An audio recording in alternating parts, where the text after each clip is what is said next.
वज़ीर इत्तलात चौधरी फवाद हुसैन साहब जो हैं, उन्होंने कुछ दिन पहले हमारे प्रोग्राम में चेयरमैन नैब के बारे में क्या कहा था?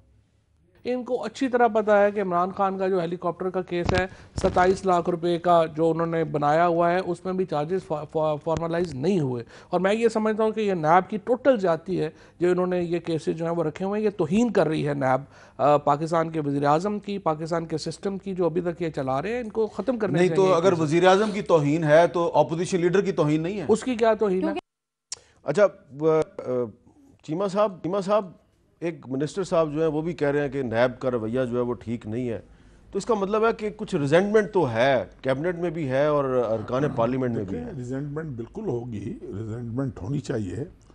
असल मसला मेरा सवाल और है मीर साहब कि पहले आप ये डिटर्मिन करें कि इस मुल्क में करप्शन हुई है कि नहीं हुई। अगर हुई है तो किसने की है? अगर आज मुझ पे केस बनाएंगे, मैं सुबह कहूँगा जी कि मेरे साथ ज्यादती हो रही है, मेरे साथ जुल्म हो रहा है।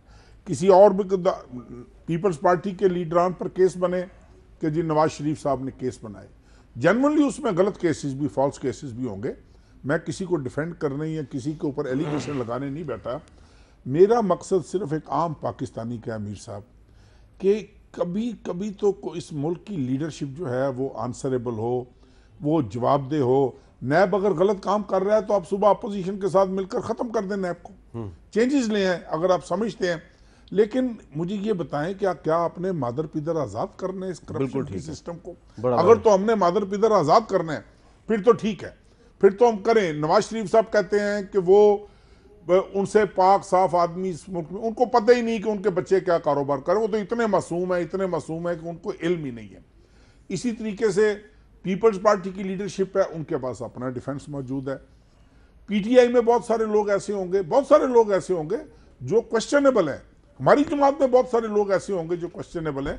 अगर सुबह मुझे एक इदारा क्वेश्चन करता है कि भाई आओ बताओ ये चीज़ कहाँ से लाई है, तो मैं इसको अपनी तजलील समझूं, इसको अपनी बेइज्जती समझूं कि अगर मुझसे पूछा चले, ये आपकी बात बिल्कुल ठीक है। अच्छा, लेकिन तो एक बात जो अभी एक बात जो जवेद लतीफ़ साहब ने कही है, ये थोड़े दिन पहले भी उन्होंने कही थी, मेरा ख्याल है। देखिए मैं उसका एक मिनट जरा उसकी वजाहत हो जाए, जरा सुन लें कि जवेद लतीफ़ साहब ने कुछ दिन पहले भी ये बात कही थी, जरा क्या कहा था। ये उस्मान बुज़दार साहब की कुर्बानी होने वाली है और ये चौधरी परवेज़ अलाई साहब जो हैं वो इनके अगले कैंडिडेट हैं। इसी तरह चौधरी परवेज़ अलाई साहब को आपके भी कुछ एमपीएस ने अपनी हिमायत का यकीन दिलाया हुआ है। मैं एक अर्ज कर दूं, देखना ख्याल करना कहीं वही ना फॉरवर्ड ब्लॉग बना दें। मैं एक अर्ज, मरकज में भी इमरान खान साहब के पांव से इसी साल जमीन निकलने वाली है। परवेज़ अलाई साहब वाला देखें, बात यह है, एक बात तो मैं चौधरी पता नहीं मियाँ साहब को क्या आज उस्मान बुज़दार, एक तो इनके ज़हन से, दिमाग से, दिल से परवेज़ अलाई नहीं निकलता। वो इस तरीके से इनके ज़हन पर छाया हुआ है। मैं एक बात बिल्कुल ऑन एयर कह रहा हूँ कि अगर उस्मान बुज़दार को पीटीआई ने भी चेंज करने की कोशिश की, we will revisit our alliance with PTI.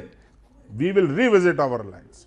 ये क्या बात कर रहे हैं कि परवेज़ अलाई चीफ मिनिस्टर बन रहा है, परवेज़ अलाई चीफ। भाई अगर इमरान खान ने गलत फैसला किया था, बुज़दार की चॉइस गलत थी, तो why shall people of Punjab suffer? क्या आप हर 2 महीने के बाद एक नया चीफ मिनिस्टर ला रहे हैं? क्यों?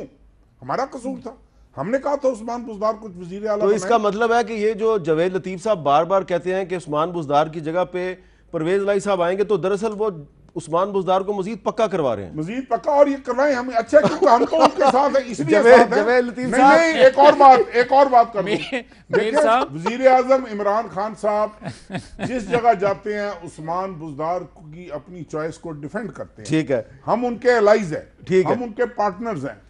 हम उस्मान बुज़दार को उसी तरह, ये इनकी ख्वाब ख्याली है, हर वक्त साजिश, तखरीबकारी, फलाना कैंडिडेट, फलाना ये, कत्तन ऐसी कोई बात अच्छा, अब Javed Latif sahab, we are with Usman Buzdar.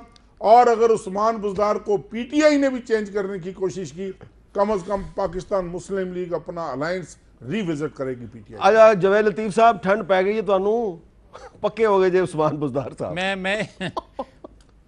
मेरी गल सुन लो मीर साहब, ये बात दुरुस्त है कि हर हाल में वो कुछ डिलीवर करें ना करें, इमरान खान साहब उसी को बुज़दार साहब को ही रखना चाहते हैं। मगर मैं एक गुजारिश कर दूं कि चौधरी परवेज़ अलाई साहब जो हैं, मेरी अर्ज सुन लें, तारक बशीर चीमा साहब मेरे बड़े भाइयों की तरह हैं, मगर मैं एक गुजारिश जो कर रहा हूँ, मैं ज़िम्मेदारी से ये बात कह रहा हूँ कि जहाँ कहीं फ़ैसले होते हैं वहाँ मिन्नत समाजत चौधरी साहबान ने की हुई है, और वो चौधरी साहब कैंडिडेट हैं पंजाब में, और चौधरी साहब ने अपनी लॉबिंग की है, और ये कड़ी है। अच्छा, ये अलीम खां का आज निकलना उस बात की कड़ी है। और दूसरी बात मैं अर्ज करता जाऊं, ये माने या ना माने, अगर चौधरी साहब खुद ना बन सकें तो फिर वो ये चाहते हैं कि फिर बुज़दार साहब ठीक है, क्योंकि हुकूमत फिर वो चला रहे अच्छा, हैं अब देखिए पंजाब की, और ये अब आपने मौजूद बदल दिया है, मौजूद बदल दिया कमजोर है। आदमी को और आमिर डोगर साहब का टाइम थोड़ा सा दे रहा हूँ यार मैं आपको। उससे उधार मांग लेता चले, हूं, ले ले तो जी। मिनट का टाइम। हाँ। क्योंकि मेरा काम है, देखिए मैं अलाई हूँ गवर्नमेंट का, मैंने